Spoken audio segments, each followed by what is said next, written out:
Alors c'est l'histoire d'un gamin qui a la maladie de Crohn, qui a pas fait le deuil de la mort de son père, du coup il habite encore chez sa mère, il arrête pas de s'engueuler avec sa sœur et avec sa mère, qu'il essaye de manipuler pour rester un petit enfant, en plus il déteste l'endroit où il habite, et il n'arrive pas à avouer ses sentiments, il n'arrive pas à vivre ses sentiments avec les filles. Et il paraît que c'est une comédie ça, hein?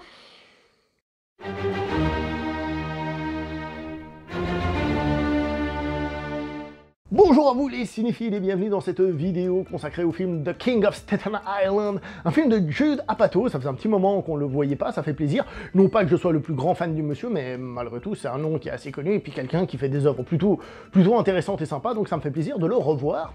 Et avant d'aller plus loin, je suis allé voir ce film au cinéma et je me suis dit waouh, j'ai l'impression que j'ai pas vu un film comme ça au cinéma, mais depuis, je sais pas, je vais dire un chiffre au bol, 10 ans.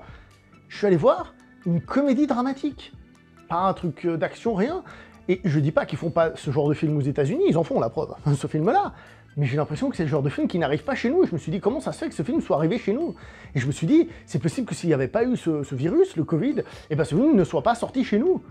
Et quand je vois la qualité du métrage, je me dis, eh ben peut-être que malgré tout, dans cette maladie, il y a quand même des bonnes choses, comme la sortie de ce King of Staten Island chez nous, qui est un film que j'ai bien aimé.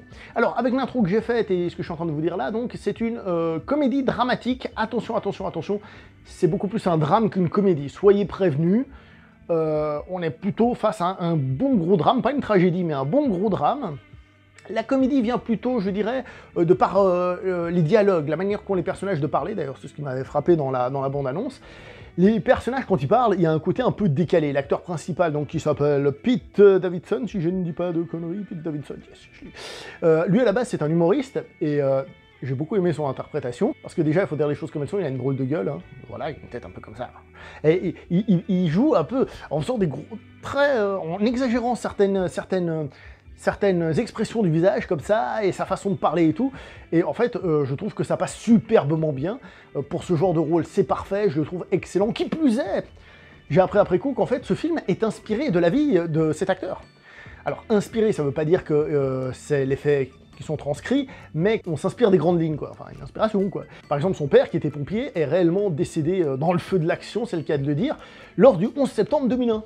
Donc, le film parle en effet de ce trauma que lui, il a vécu. Et c'est peut-être ça aussi la force du film, et la force de l'interprétation, c'est qu'il y a justement quelque chose de très vrai là-dedans, qui fait qu'on arrive très facilement à rentrer dedans. Et le film en lui-même est très vrai sur plusieurs points. Les relations entre les personnages et tout ça, c'est très humain.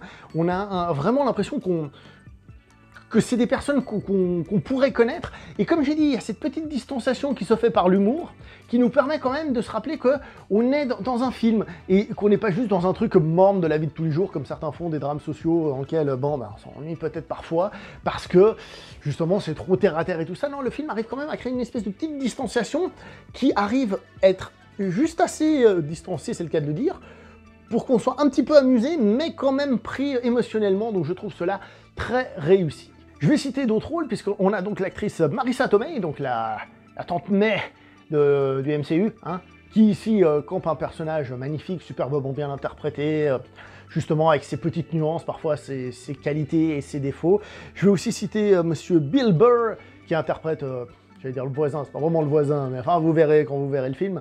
Et ce que je trouve vraiment très très bon dans ce film, c'est que on a ces personnages, on tombe jamais totalement dans le cliché, et vu que le film est assez long, il fait 2 heures quelque chose, et ben on passe par plusieurs étapes de la vie des personnages, évidemment, c'est pas qu'on les connaît jeunes et on les perd vieux, pardon, je perds mon français moi, c'est pas qu'on a toute leur vie, mais on passe quand même par plusieurs phases dans le film, et dans ces phases, bah, les personnages évoluent. À un moment, ils ont une relation, je sais pas, amicale, à un moment ils se détestent, blablabla, il y a toute une évolution comme ça, qui fait que, en fait, dans le film, il se passe toujours quelque chose, malgré cet aspect drame, un peu calme, posé, bah, en fait, il y a toujours quelque chose qui se passe au niveau des personnages. Je vais pas vous mentir, j'ai quand même trouvé qu'au bout d'un moment, le film se faisait un petit peu long par rapport à ce qu'il raconte et tout, parce que justement, il raconte beaucoup de petits trucs, et au bout d'un moment, tu dis, bon, ça aurait été bien que ça évolue, mais ce que je trouve bien, c'est que le film ne tombe jamais totalement dans le cliché, entre autres la fin, le résultat final, où on sent que le personnage a fait une évolution, mais on n'a pas non plus une transformation comme ça, où le mec, je sais pas, il se transforme totalement, change de vêtements, change de façon de se tenir, ni quoi que ce soit. Non, non, je trouve qu'il y a quelque chose de très bien fait et de très proche, justement, des gens. Il y a aussi, pour rester dans cet aspect un peu réaliste, et j'ai envie de dire sensitif, comme j'ai dit, on sent un peu la famille, on sent les relations avec les amis, tout ça. Staten Island, alors Staten Island je connais pas du tout, mais le film insiste là-dessus, rien que dans le titre. Staten Island, ça a l'air d'être un endroit assez posé, et dans le film on voit qu'il y a des gens qui trouvent que c'est le meilleur endroit du monde, et d'autres qui au contraire trouvent que c'est très mauvais, c'est nul, on s'y fait chier. Donc en fait c'est une question de point de vue, et encore une fois on est dans la psychologie des personnages et tout ça. Donc honnêtement j'ai trouvé que c'était un très bon film. Un peu long, ce qui fait que voilà, mais surtout il faut dire les choses comme elles sont, c'est pas un film pour tout le monde, parce que c'est une comédie dramatique, et c'est surtout un drame accompagné d'un petit peu de comédie, dans les dialogues plus qu'autre chose. Le film est en plus très élégamment filmé, alors je dois vous avouer que c'est pas une mise en scène qui m'a spécialement fait bam dans la gueule, mais de ce que j'ai perçu, parce que j'ai été pris dans l'histoire, hein, je vous avoue, de ce que j'ai perçu, j'ai trouvé que c'était un film qui était quand même bien fait, et qui arrivait déjà à raconter son histoire, mais surtout à bien l'accompagner, à bien le mettre en image et tout ça, avec ses couleurs aussi, ses couleurs chaudes, etc., etc. Je vais pas aller beaucoup plus loin, c'est un film que je vous recommande en étant prévenu, pour savoir si c'est votre genre ou pas, mais c'est un film que j'ai personnellement beaucoup aimé. Donc voilà, je vais m'arrêter là pour cette vidéo, n'oubliez pas de liker, commenter, partager, vous connaissez, on va s'arrêter là pour cette vidéo. Portez-vous bien, ciao tout le monde!